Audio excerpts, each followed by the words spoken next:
Hello, everyone, and welcome to a very special edition of the Pulls Pod. Joining me today, we have a former player for Hartlepool United. He's made 209 appearances for the club. He's scored 65 times for the club, including his career best in 2008-2009 with 23 goals in the season.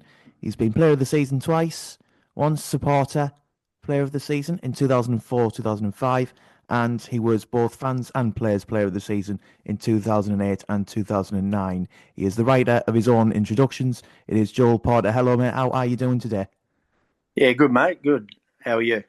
I am not too bad. We've managed to overcome a 10.5 hour time difference between the UK and Australia. It's Adelaide, isn't it, where you're out at the minute? Yeah, Adelaide. Yeah, we certainly have. It's maybe about 9:30 at night over here now. So we had a pretty hot day today, but it's not too bad now. Yeah, according to my phone, it's 7 degrees over here, so there's a bit of a difference there. We are recording this on Tuesday. It is Tuesday, the 28th of January, as we say, 11 o'clock morning time in the UK. And hopefully, this will be something to listen to, and might provide a bit of an insight into, let's call them the glory days for now, because as we've mentioned on this program before, this season isn't exactly that at the moment. But hopefully, things will improve in the future. Now, just gone, Christmas is your birthday, which is, I've always thought it's a bit of a strange time to have a birthday around Christmas time. Harry Birthmas and all of that stuff. But the reason I mention that, looking at Facebook and at Twitter, obviously the official account usually posts on players' birthdays, former players, current players. And the comments underneath a lot of these posts usually very friendly comments, especially if you spent a lot of time with the club. Just some of the comments that I saw underneath both the Facebook and the Twitter page, calling you one of the best, legend of the club. You were quite a few people's favourite player who's played for the club, and you'd possibly make it into an all-time 11 as well. How does it feel, knowing that you've had an impact on the club such as that, to get those sorts of comments? Oh yeah, it's great. I had the 6 years I was there in Hartlepool was a great time in not only my life but my family's life at the time. And it's we didn't know at the time when I first signed it was going to be the way it turned out, and some of the exciting best years of the playoff year, the promotion year, making the playoffs numerous occasions, fighting for staying up, all those things. We had we had different types of years, but they were all very much enjoyable. And not only the football, but the lads I was playing with as well. It was just a really good time. We might as well start at the beginning when it comes to Hartlepool United. Signed in 2003 towards the end of the calendar year. We were already a few months into the season. And I understand from looking around that you had trials with others. You were looking into playing in Europe at the time, Yeah. and they didn't come off. Obviously, you came to Pools instead. Just talk a bit about how was it an early ambition to play overseas? Because you did start out at Australian clubs first and came over. And then how did it come to sign for Pools rather than the others that you were linked to at the time? Yeah, well, it's in 2000, I think 2003 was my first time overseas. So I think about 2001, I trialled at Bolton Wanderers. They'd just gone from the Championship to the Premiership, and Sam Allardyce was the coach. So I spent probably about 2.5 weeks there. Nothing eventuated, so I went back to my Australian team, or was my Australian side, and had another year there. Um, had another year there, made the Aussie team. Played 4 games for the Aussie team. Was lucky enough to score 5 goals for the national side, and after that year, I actually went and trialled in France and Spain as well. Um, and again, just wasn't fortunate enough to get a contract, but was close on a couple of occasions. I mean, there's lots of stories of players, saying how close they were to signing with clubs and things like that. But it wasn't. I wasn't too far off, but I had to go back to Australia, play one more year in Australia, and it was pretty much my last, in my head anyway, it was my last opportunity to play overseas, which was, a goal of mine.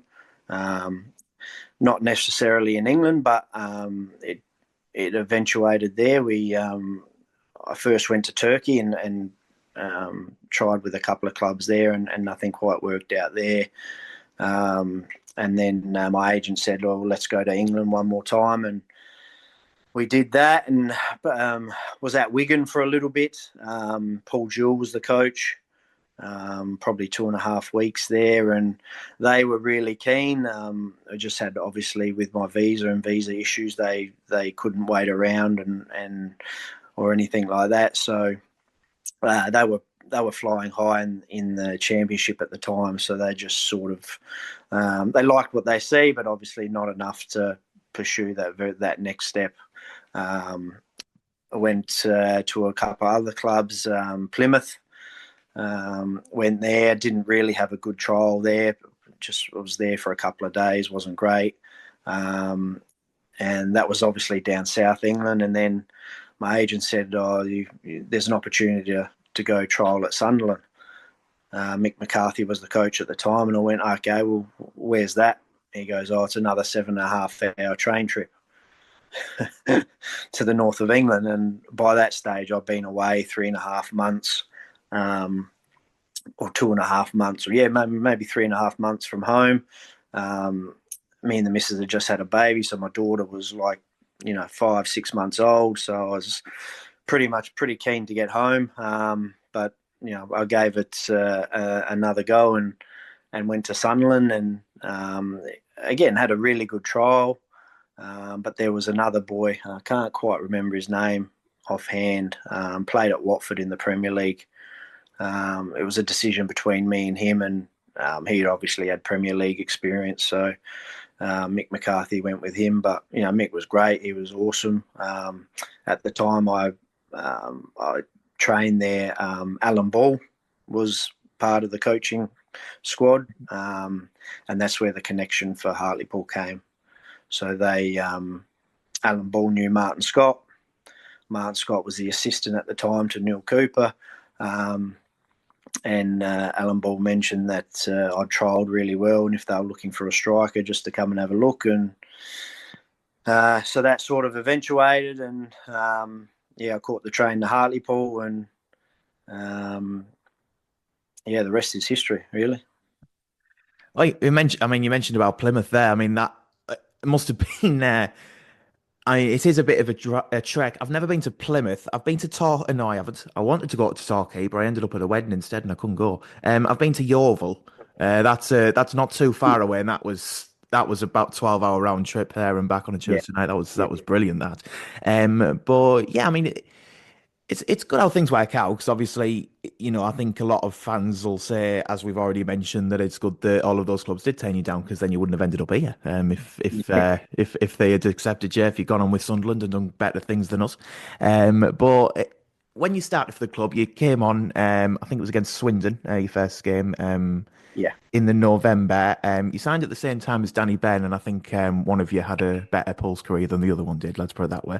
But the first goal you scored was against Burton in the cup. That was on the TV. yes. Um, how did that game go? Did you feel confident going into the game? So obviously, with it being on TV, it's not something that Pulse have regularly done over the years. Let's Yeah, say in terms well, of being on television. yeah, correct. So, look, the FA Cup obviously has a massive history, and that's something that we used to watch in Australia all the time. So, I knew of the FA Cup and knew about it, knew what it was about, but didn't we always saw the end part of the FA Cup, so not the early rounds where the League Two, League One teams are in and playing against the bigger sides or playing against non-league sides and things like that. So, that was just a great experience. It was, the club at the time was on a high, and they were playing some pretty good football, and I was lucky enough to be lucky enough to be put in the squad for that game. and you look, as a little bit of it was a blur, but I just remember Tinks getting played in, and then thinking get towards the goal and Tinks might pass it, and the man he is, he did, and it was just a tap in really, and it was the scenes after that was a little bit more eye opening when because we were the last game, they actually did the draw for the next round live there, and when we got Sunderland. The lads in the change rooms went mad, and I wasn't quite sure why they were going mad. But obviously, later on, then I found out obviously that there's a little bit of a rivalry there, and playing a team, Sunderland at Sunderland. In the FA Cup, and that ended up being a great game as well. I didn't start that game, but the atmosphere that day, we were a little bit unlucky to lose that as well.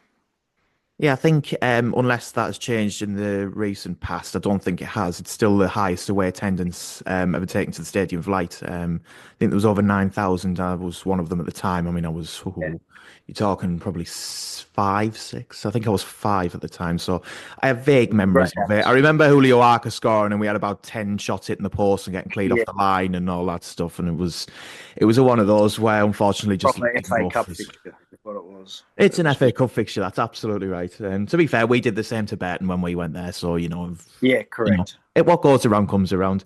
For the rest of the season, obviously, we made the break towards the playoffs. We got into the playoffs on the final day, and then Yeah, came. I think when you think of certain players, you think of certain moments. For example, if you ask Pulse players about Brian Honor, they may well talk about the corner at Sunderland. They may well talk about his goals elsewhere. Um, if someone was to mention your name to me, I would say the playoff semi-final against Bristol City. Is that necessarily something that you would think of straight away? yeah, yeah. That sort of brought me um, to the fans. I think that game, just the importance of it. We were 1-0 down, first time in the League One playoffs, obviously. Against Bristol City, who are a fantastic team, and we're tipped to get promoted. I think Danny Wilson was the coach at the time, who ended up obviously coaching us a little bit later. They had a fantastic squad, and they went 1-0 up, and we just did what we did. Our home form was always good. We always thought we were never out of a game. We had an opportunity to win most of the games, and yeah, Boydie sort of turned and sort of got it kicked away from him, and I seen just a little gap and thought, okay, the keeper's coming, but he ain't getting there, and it just gave me an opportunity to stretch my legs, get there before him, and once I pushed it past him and then shot for goal, it was pretty much slow motion, to be honest, for the next 5-10 seconds, and then the noise with the celebration and the goal. Our home crowd was 7.5, I think, is capacity, 7, 8, something like Yeah, the that. capacity, I think, is 7, 8, 5, 6 or something like that. It just sounded like there was 40,000 people there. It was just a fantastic atmosphere, and it was just an honour to score in that game at that time for Pauls. Yeah, well, I say there's very famous. It won't be famous outside of polls, but there's the bit of commentary that accompanied that goal when it basically shows round the entire crowd saying, "Get your flags out for the Aussie," where there was quite a few Australian flags in the crowd there. You mentioned obviously that may well have been the first time that sort of it brought you to the fans' attention in that respect. Was there something? Did you see any Australian flags in the crowd? Was that something that sort of meant, I'm here now? Yeah, I think I went and celebrated near one. So I don't often take my top off either, and I put that over my head because the rig wasn't that great. But it was an exciting time, and just I think it's probably what I needed. I'd been there for about 6 months, and as you know, in football, there's highs and lows, and coming from Australia to England and, playing every week and sometimes 2 times a week, it's, you got to get used to it. And it took me a little while, but I was starting to come good around that time. So having to, being able to start that game and be part of that, and then scoring in it was, just gave me a lift for the next 5 years to come. And you mentioned highs and lows. Obviously, the low of that season came in the very next game when we went out fairly late on, when Anthony Sweeney scored just after the hour.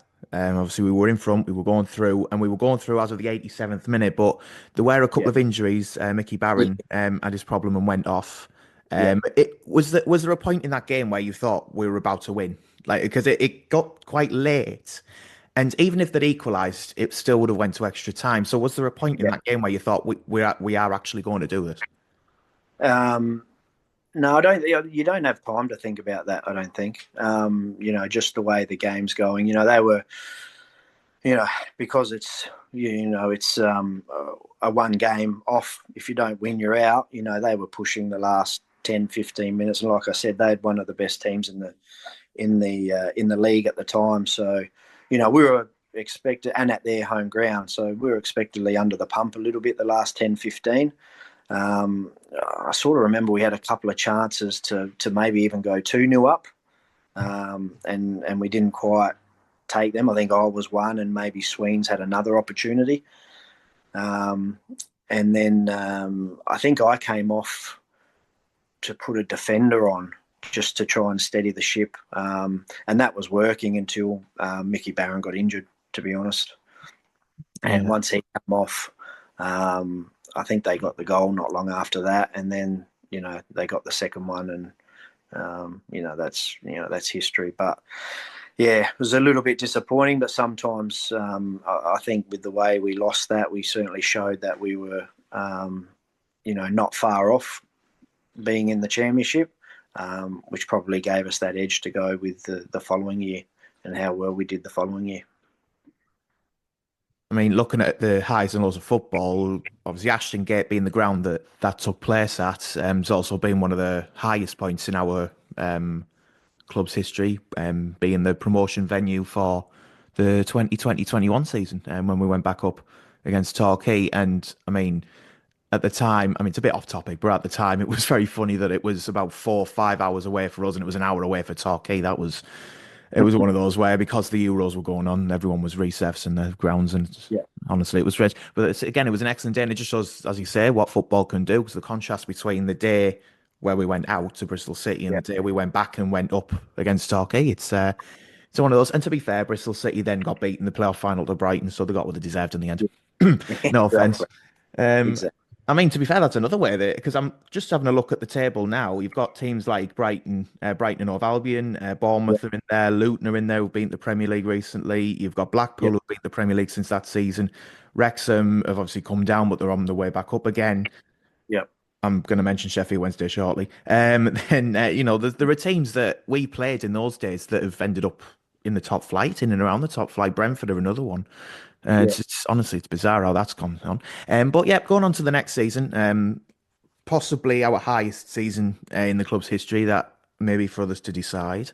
The first time because I think it's fair to say, without trying to be thingy, the your start to the season wasn't maybe how you would have liked it to be in terms of goal scoring, in terms of starting. But then there was a game against Doncaster where you came off the bench. We were yeah, 1-0 down at the time, and I mean, it's probably fair to say you basically turned that around within about 10 minutes, and the winner came on the 89th. That lob that went about 10 feet in the air before it landed into the net. Was that again another one of those moments where you thought this is, it might turn my season around? yeah. So I don't know how many games in that was. Might have been about 10 games in, 8, 10 games I think in. it was about October, November time again, yeah. Yeah, so we'd had a lot of League Cup games and other the Johnson's Pate Trophy Cup games. I'd had my first pre-season with the club. I started the first game. I think I might have scored maybe 1 or 2 goals prior to that game, but I was sort of in and out the team, to be honest. And, as a player, you're not too happy about that. And for whatever reason, Neale Cooper decided to put me on the bench that game. I can't quite remember if I started the previous game. I think I might have started the previous game and then was put on the bench for that game. And to be honest, I wasn't too happy about it. So I could have done one or two things. I could have, sulked and not worried about it, or tried to prove a point. And, I had 10 minutes to prove a point, and history just showed that I did, and it was a bit of a turning corner for not only me, but probably for Neale and Martin Scott, and the trust that they had in me sort of came back, and it just progressed after that game. But yeah, I remember just thinking, warming up, going, okay, you've got 10, 15 minutes here, you've got an opportunity to get yourself back in. Teams, losing. I don't think we were playing too bad, but obviously we're losing 1-0. I think it was Jack Ross come on with me as well. I Was think it it Jack was. Yeah, Ross? that's right. Yeah. Yeah. He of the Jack Ross famous, we want to go back to Scotland yeah, later on. and he put in the cross for the header, and scored that. And then Matty Robson, I think it was, put the through ball in for the lob. And yeah, that was a little bit of slow motion as well. But that was another moment. The stadium sounded like 20 odd, 30 odd thousand rather than the 7,000 that were there. Yeah, again, it's another one of those moments where like everything just sort of freezes, doesn't it? Like when that ball was in the air as high as it was, the entire crowd just thinks, "Is it? Is Yeah, it?" And then yeah, the explosion happens, and it's a late goal in any game is fantastic because it's a yeah, release of correct. emotions, isn't it? But they Yeah, say when it goes like that, when there's just a moment where everyone's just holds their breath, even the Doncaster fans at the other end just sort of holding their breath and waiting for it to drop. Yeah, so there was another couple of games during the season that were, let's say, eventful. You scored two in another game at home to Wrexham as well. yeah. Did we lose Um, 5-4? 6-4. 6-4. Yeah, you scored twice, but unfortunately there was a striker on the other team called Juan Ugarte who decided to Yeah, help himself to five. Um, is that? I think is it safe to say that that's the most, for want of a northeast phrase, mental game you've ever played in? yeah. Because I mean, it was a little bit end to end. I think we might have went down early, and then we got back 2-1, and then they Funnily went. enough, Gavin Strachan put us into the lead inside Oh, 3 minutes did for he? the free kick. Okay. Oh, brilliant. But then from that moment on, Wrexham just sort of went ahead. Like they just kept going ahead. I think, yeah, Gavin Strachan definitely scored first because when I had a look, it was Yeah, Strachan first. But then there was a point, I can't remember if it was 2-1 or not, that Ugarte like put them in front. And from that point on, it was always a chase. yeah, And yeah. we never managed to get on. We would get back. They would score. We would get back, and I think we got to 4-all, and then it They sort of went scored to another 6-4. two. Yeah, yeah. So yeah, it was just a weird. You can't say we get that all the time, but it was just one of those weird games where I don't think we even defended badly, but conceded 6 goals. It just was one of them games where both defenses weren't on the ball, and 10 goals is always a good game, but it's not good being on the opposite side. Yeah, I mean, it was also, I think there was a miss of the season in there as well from, was it Daniel Llewellyn, Chris Llewellyn, Daniel Llewellyn? I can't remember his first name, but Chris he Wellham, went on to, yeah, Chris Llewellyn, that's him. he ended up playing for us the year after, He didn't he? Or did, was it two? yeah. I mean, that was a hilarious miss as well. I remember that. I think it might have been 5-4 at the time or something like that, and it was to kill the game off, and he was literally in front of goal. It was easier to score. It was bizarre, but I mean, it's also like the strangest part of that from my point of view was that we'd beaten them 5-1 away. Like they were bottom. I think they were struggling at the time, and I think they'd gone a certain amount of games without winning, and we'd beaten them 5-1 away from home, and then they came back, and it was just one of those games, one of those upsets, I suppose. Yeah, And then look, I don't know what was that closer to the end of the year. I it can't was quite. March, I think. It was March, around yeah. March So time, yeah. they were probably needing the result, away from home, fighting a little bit more, and not that we didn't need the result, but at home we probably let ourselves go a little bit, thinking because of our great home record potentially against a bottom six side. This might be a little bit easy, but at the time you're definitely not thinking that. But sometimes the league's that close. 24 teams, even though there's four bottom teams, it's anyone can beat anyone on the day. Absolutely. And the next standout game you would probably say is a game against Sheffield Wednesday. Not that one. We'll come on to that one. But the game on the Friday night when Adam Boyd turned into Marco van Basten for 90 minutes. And have you ever seen weather like that in Australia? I bet you haven't. No, well, I was injured at the time, so it was a good one to miss. Um, but it was also great to watch Bordy at work. That was stuff that we used to see at training all the time. Um, That third goal that he scored, I will always put that in yeah, sort of my just top that I've seen just live. here and unexpected, but he knew what he was doing. No one else did until it happened. But that was stuff that we would see at training, like I said, all the time. Um, yeah, we were a fantastic partnership. He knew where I wanted to go. I knew where he wanted to go. If we needed to pass to each other, we didn't have to be in front of each other. We still knew where each other was. But there that night, it sort of gave us a bit of belief going forward into the last part of the season, and having a bit more belief that we could potentially make it to the playoff final, go that one step further, and then maybe go into the championship. Because you're playing a big team like Sheffield Wednesday, obviously they're a massive club, and if you're beating teams like that, then there's obviously thoughts that you can go and progress a little bit further. Yes, and coming on to the game that I mean, it's one of those games where because it's the biggest game in our history, it's the highest we've ever been, and we were so close. We were so close. I mean, obviously, I mean, we went down as we did against Bristol City in the playoffs the season before. We went down. I think it was in the first half. Effie and Williams, obviously, Yeah, in Wales, it's fitting that the Welshman scores at the Millennium Stadium as it was then. I think it's the Principality now. I think they've changed the name again. But then, I mean, you came off on the 70th minute at 1-1, yeah, and then the player who replaces you scores with his first touch. yes. Is that the feeling of destiny at the time? Obviously, it didn't work out that way, but I mean, I imagine you weren't too happy to come off of being in the playoff final, etc. But when Yeah, your well, I comes actually on, asked to come off. I was injured, so all right, I didn't know at the time, but I actually did my meniscus. all right.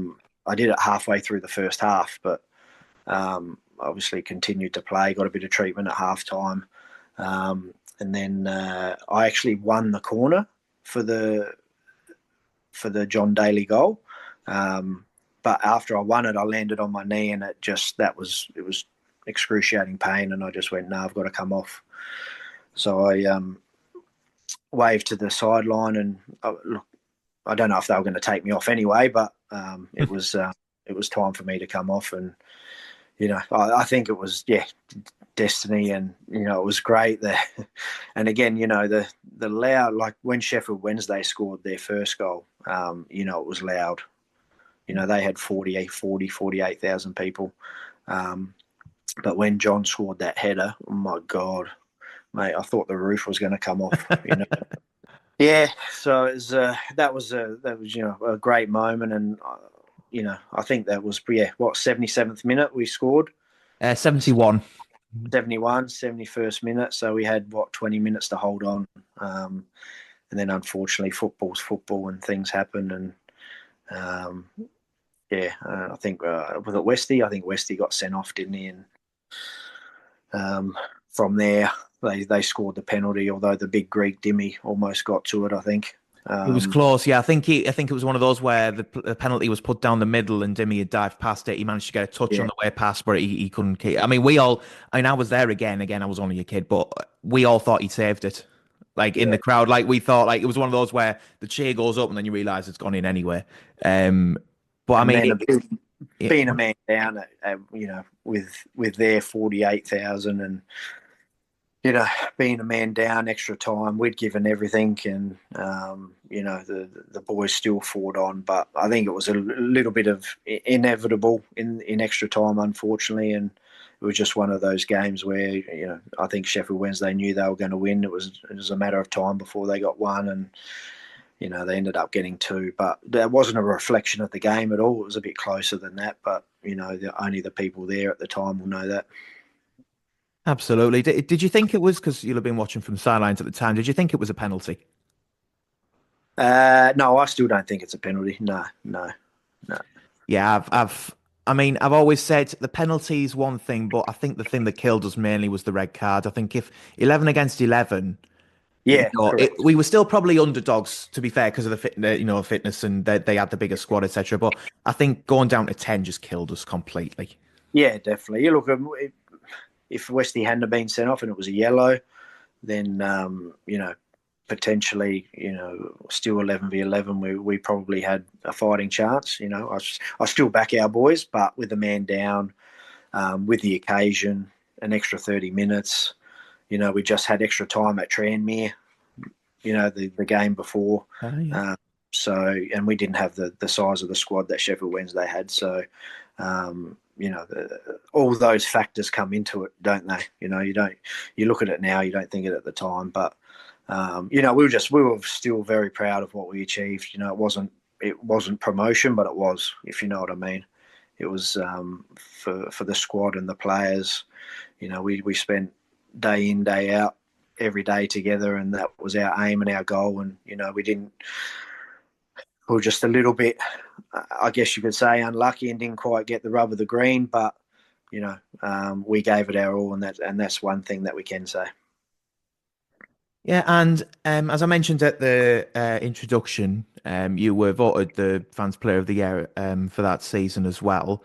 Proud. I mean, it seems a bit reductive to just say proud moment, but I'm assuming it was one of those where you felt as though it had been worth it. I suppose. Moving abroad, there were highs and lows, as you say, but when you get recognition like that from the fans, and then later on from the players in later seasons, it's something to treasure, isn't it?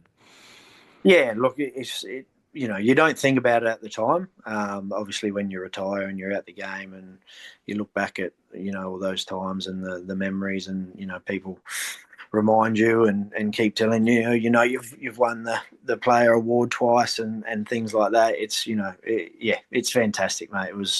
It's always good to be recognised. And one thing that I always tried to do was make sure that I gave my all every time I was on the pitch, whether that was from the start or, because I know I wasn't the greatest player. I didn't always have the greatest touch or the best passing, but, when I gave it away, I worked hard to try and win it back. And then I tried again and again and again, and I think that's what resonated with the fans that year especially. And then obviously, having that partnership with Boydie and helping him get to, I think he ended up scoring, was it 33 goals? I think in all competitions it was close to, yeah, Yeah, yeah, it was a ridiculous so tally. having a hand in that and helping him get to achieve that, and obviously, most of the times, if someone scores 33, they would normally get the Player of the Year, but I guess the fans saw the little bits that I did, not so much in possession, the little bits out of possession to help the team. That just shows what the fans thought of you. Thought you'd player of the season over someone, as you say, who scored all those goals. It shows the recognition of the effort that you put in at the time. Yeah, it could have gone to anyone. There was a lot of good players that year. I mean, Hugh Robertson, well, Richie Humphreys, Mickey Nelson, anyone. Effian Williams scored loads of goals. We just had a really good squad. So when someone wasn't playing, there was someone in there that was, doing exactly the same thing and playing for the team and getting the right results. So, we just, it wasn't a big squad, but it was a squad that wanted to play for each other. And moving on to unfortunately, the next season, because it did, of course, end in relegation to League Two, which we can only dream of now, League Two, as it stands, but hopefully we'll get back there at some point. You mentioned the meniscus earlier on, it led to you being out for the majority of that season. You came back in March. Yeah. And funnily enough, you scored 7 minutes after coming back Yeah. against Huddersfield as well. Yeah. I mean, it's again, it seems a bit simple to just say frustrating because it's injuries, etc. And I imagine it was so. Did you feel that because obviously it wasn't going the way we wanted after the season before? Did you feel as though it was frustrating in the sense you could have made the impact, you could have made the difference while you were out, and obviously things weren't going as well? Yeah, it was real tough that year, obviously, because sitting on the sidelines, you can't do anything about it. And the injury itself was only a 6 to 8 week injury, and unfortunately, the operation stuffed up twice, so that didn't help. So it ended up being a lot longer than that. Got what ended up being about 8 months in the end. The third surgery worked, but it took a little bit longer to get back into full fitness. But yeah, we obviously with the 2 years previously we played Bristol, got to that, then we went to the playoff final, got there. So that year was about again adding a few more players and going to that next level. It just didn't turn out like that, and it's a weird feeling when and only teams that have been relegated will know it, or players that have been. It's one of them things where no matter what you do, It just you, doesn't. It just doesn't it work. just doesn't work. It doesn't work. You don't get the results. Um, and it's hard watching the lads go through that, and we never gave up. I don't know. It was probably maybe the second last game or third last game when we knew potentially we were going down. Maybe even the last game. It was the last game we played against Port Vale. We drew 1-1. That was when we were confirmed to go down. Yeah, confirmed. Yeah, so we took it to the last game, but I think we needed to win and have other results go our way. But yeah, look, it was a real frustrating year, and obviously we had the coaching change as well. Martin Scott come in, so he'd made a few changes, brought a few players in, got rid of a few players. And it just didn't work. Things just didn't work. It didn't have the feel for the previous 2 years. Um, I wouldn't say that was Martin's fault. It was just a combination of everything. Everything that could go wrong went wrong. Bordy was out. I was out. Um, Trying to think who else was out. There was another one was out injured. But anyway, if you got your two main strikers out, that was 40 plus goals from the year before. So Yeah.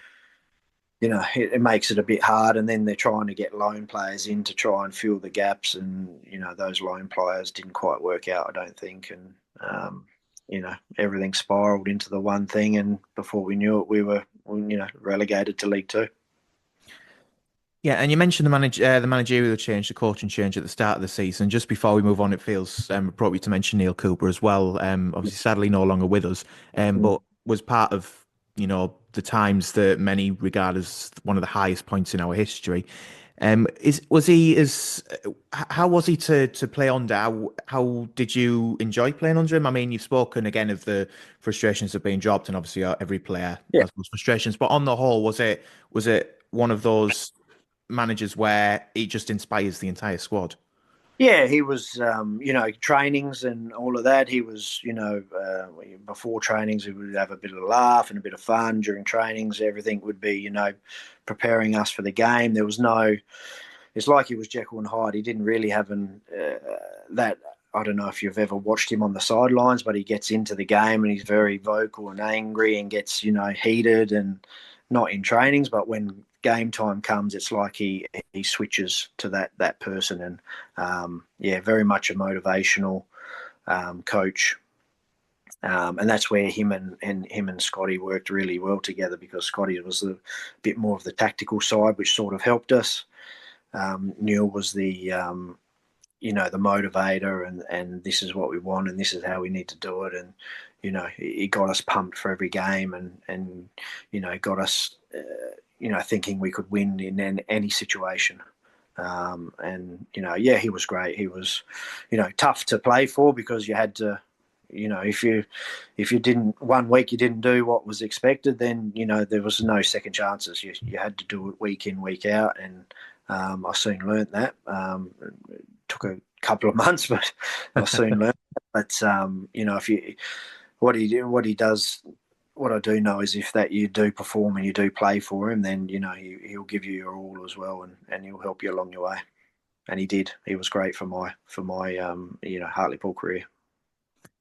And when he was, because he left the club the game before the last game of the season, we played Walsall. We were beaten 3-1, and Yeah. obviously, how did the squad? How did you find out that he'd gone? Oh, it's a little bit blurry, but it sort of just happened real quick.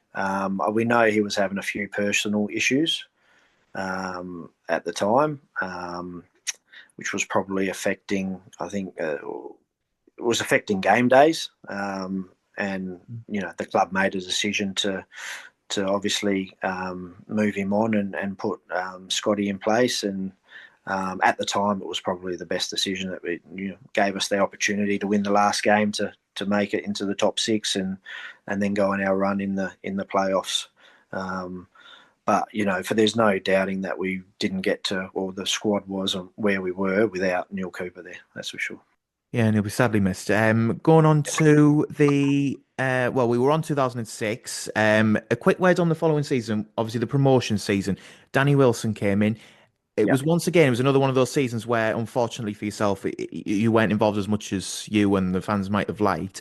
But yeah. just a quick word on the season. Obviously, we went back up. How was the experience for yourself in that season? Yeah, it was.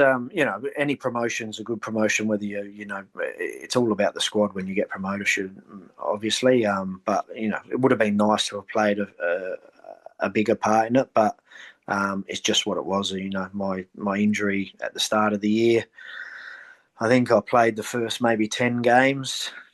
Yeah, Yeah, I've maybe. got it here. Say, you were out from basically Halloween time, and you came back at the Yeah, start of April. yeah. Back in April, so another 6 month injury to my other knee.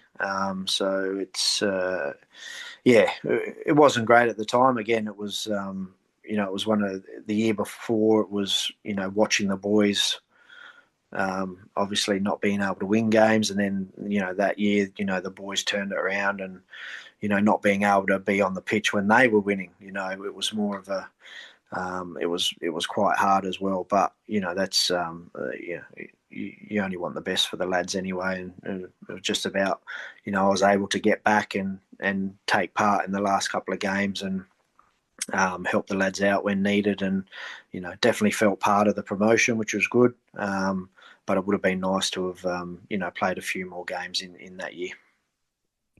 Moving on to the next season, where you played a bigger part in the season. You got your first hat trick for the club in that season. In the you can call it what you like, the Pain Pot Trophy, Johnson Spain's Trophy, whatever it's called now, because it changed its name on a bi-weekly basis, it feels like. But in October, it was your first hat trick against Lincoln. Can you remember how you went about that game, how you felt? It was just, I think the weather was pretty awful, to be honest. Oh, that's Um, par for the course up here. It's honestly, yeah, you could have just assumed that one. yeah, I reckon the weather was pretty awful. Yeah, just things went my way. I had three opportunities, I think, and took the opportunities. It was difficult for defenders that day. Like I said, the weather was pretty bad, so I just preyed on the defenders' mistakes a little bit, and the ball fell to me and was able to take my chances. But I'm not sure what the score was in the end. I don't, not sure. In an oversight, I have not written that down, which is very silly of me. I think it No, was, from memory, I think it was 5-2. 5-2. Okay. I think so. Okay. Yeah. I mean, it's clearly we scored at least three. But Yeah. yeah, I think it's 5-2. I think I have a vague because when I had a look at this, I think it was 5-2. But yeah, it was, I think it was a fairly high scoring game. Yeah. It was a fairly solid season. It was fairly unspectacular, but it got us back in the league and we were fairly solid mid-table. Um, I've got a couple of names written down. For example, Richie Barker, who'd Yeah. signed the previous season. We had James Brown coming through at that Yeah. point as well. And just around the subject of the strikers, obviously Adam Boyd, Effion Williams, James Brown, Richie Barker, yourself, like that was in Pulse history, possibly our sort of golden age of strikers. I think a lot of people may argue about the 90s, the early 90s when we had the likes of Joe Allen, Paul Baker. But Yeah. certainly from my point of view, that was the gold standard. As a wider question on football as well, a lot of teams these days play with one up top rather than two. And in in your time at Pulse, a lot of the time it was two, and Yeah. sometimes three. Is it something?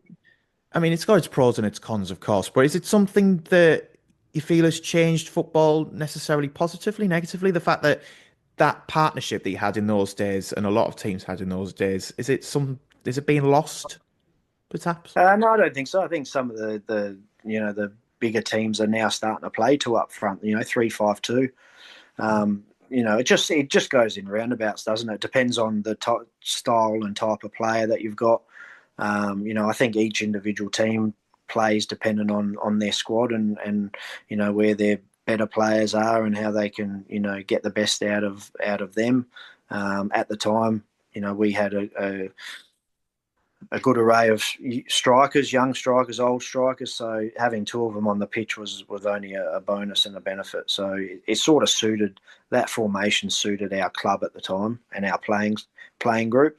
I don't think we could have played a 4-3-3 or 3-5 or 3-5-2 even. 4-4-2 was just that was our style.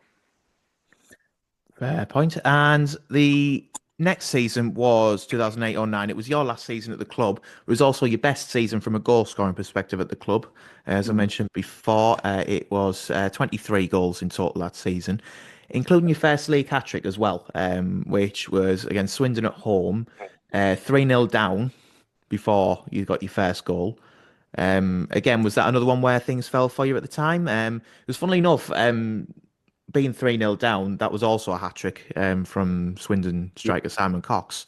Yes. Again, was it again something that just fell for you at the time? Was there? Yeah, a lot of that I think was momentum. When you're 3-0 down and then you get one back and the crowd revs up and then all of a sudden the momentum had changed from what I remember and we pretty much were on the attack after that and yeah, like I said, the opportunities fell for me. It was I didn't create any of the opportunities myself. The boys created them. I was just lucky enough to be on the end of them and able to put them away. But yeah, another good game personally. Yeah, that year was we stayed. We were able to fight off relegation that year, but we weren't ever close to being in the playoffs area. We were just sort of mid-table to bottom table. So it was a bit of a tough year that year, but personally, being able to score 23 goals is obviously a good checkout.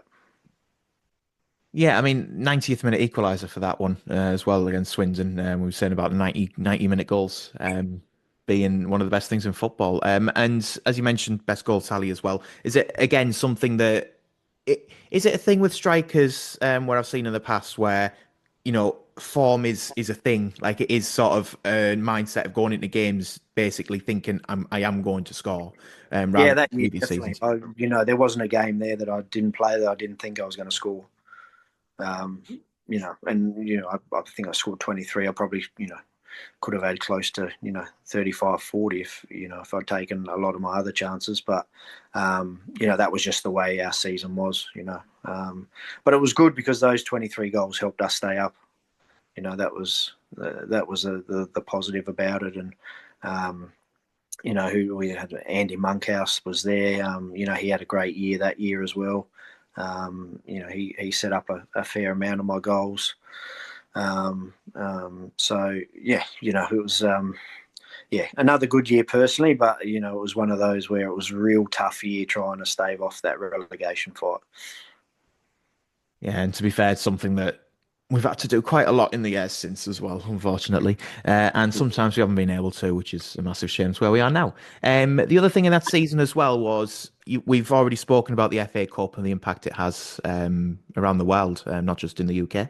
But Yeah, that season we played Stoke, we played West Ham. That one yeah, again was on the telly. yeah. And I think the thing that comes to mind with the FA Cup that year was David Foley's strike against Stoke. Yes. Which again is one of those goals where when people think of Pulls and the FA Cup, it's right up there. It was a superb strike. Yeah, look, people forget Stoke were in the Premier League at the time. Oh, absolutely. Tony You know, Peel, proper heritage yeah. Stoke, that one.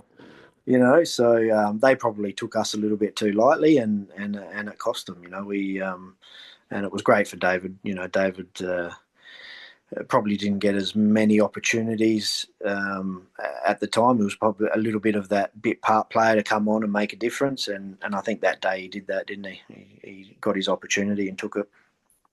Well, he certainly took it. He certainly took it. I can't remember who scored the first goal in that game. To be fair, that shows you as well how good David Foley's strike was. That like it was 2-0, not 1-0, and the only thing I can remember about it was David Foley's strike. Yeah, was it James Brown? I don't know if it was Oh, it James might have Brown. been James Brown. Yeah.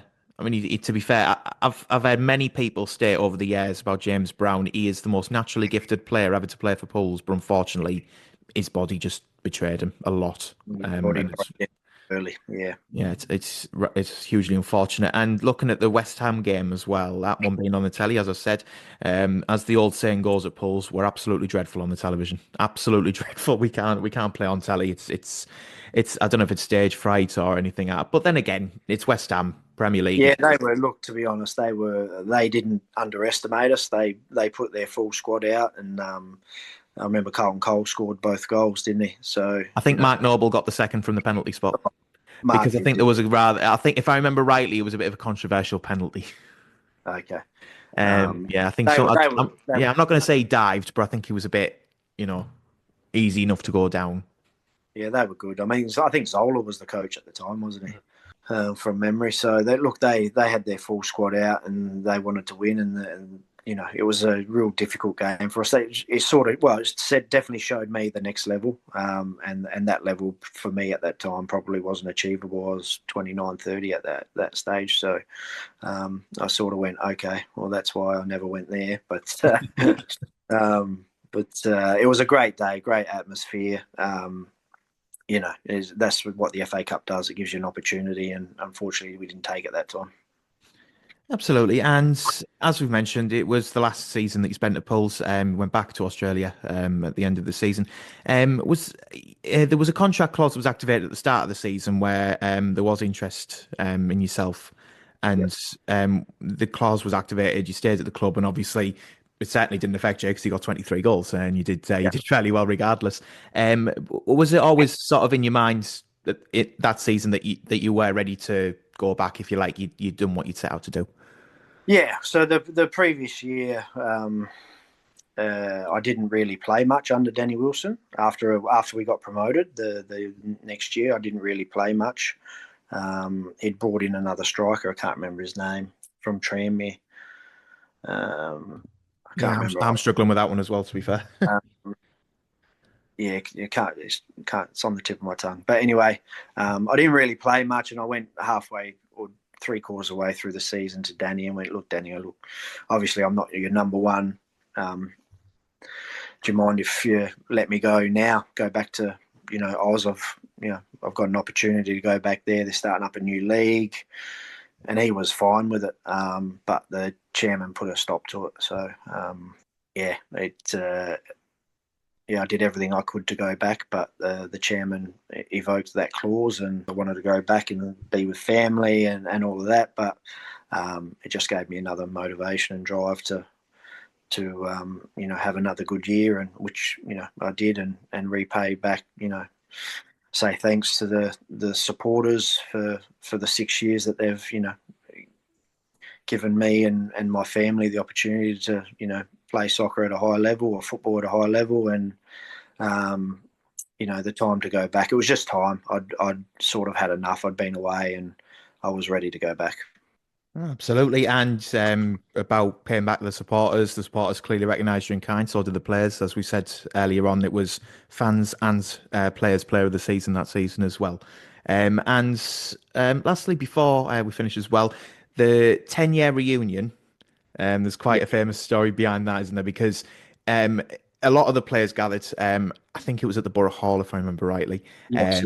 um, Yeah. for the 10-year anniversary. That was 2015, and unfortunately, Joe Potter wasn't able to make it and sent a lovely video message, rather like we're doing now on Zoom, saying how wonderful it was and They how couldn't get away with it now. you couldn't possibly be able to get there. And then you entered stage left, all right, as it were. How did that come about, and whose idea was it to send that video message? I reckon I can't quite remember who organised it. I remember Mark Simpson, maybe. It may at well the have been time. Mark. I think he was media guy at the time, yeah, so it might Yeah, well he have was been. media guy at the time, and Mickey Barron was a big part of getting me over. He was, and the Supporters Association.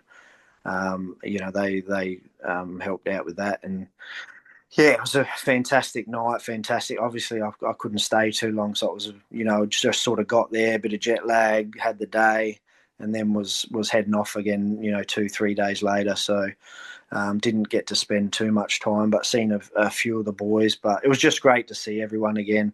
I left pretty quick when I left, so I wasn't able to see most of the lads when I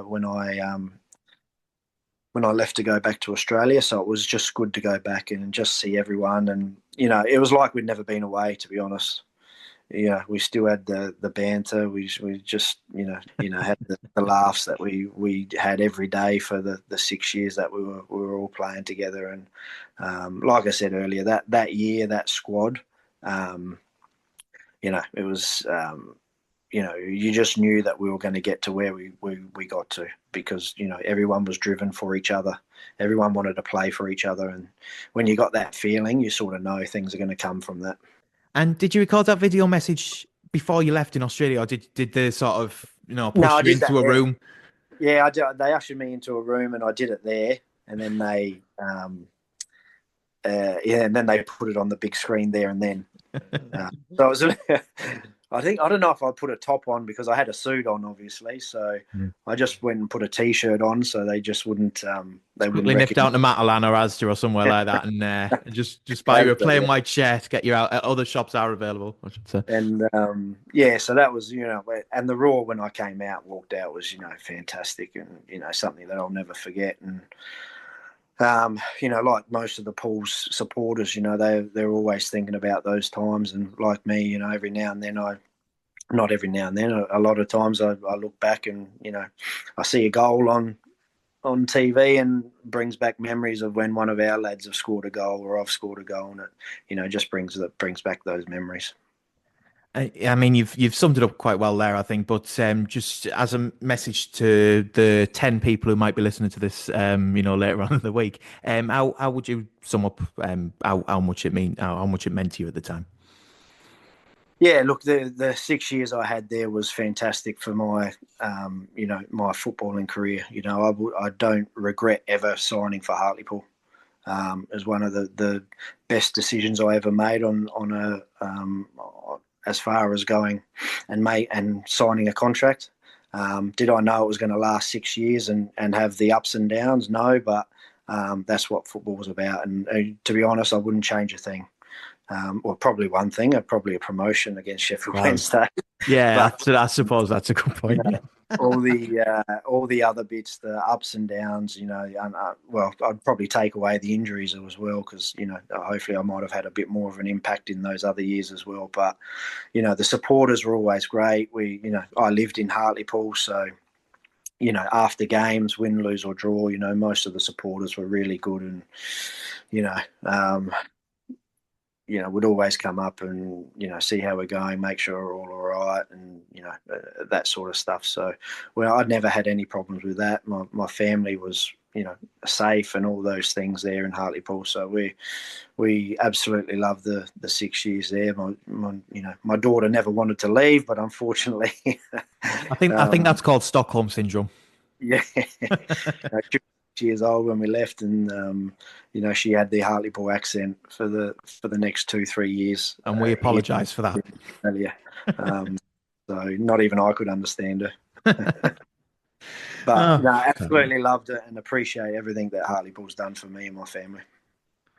Brilliant. And I mean, a lot of fans, I'm sure, would like to say thanks to Mick McCarthy for not taking you over the other gentleman who neither of us can remember. Well, thank you very much, Joe. It's been a wonderful chat with you. Hopefully, like I say, the 10 people who've listened have really enjoyed listening to us. Yeah, hopefully, good luck. You're currently coaching at the minute, aren't you? You're doing bits with in Adelaide. Yeah, coaching female football at the moment. So I coach a team in it's called the WMPL here, so in the highest league here in South Australia.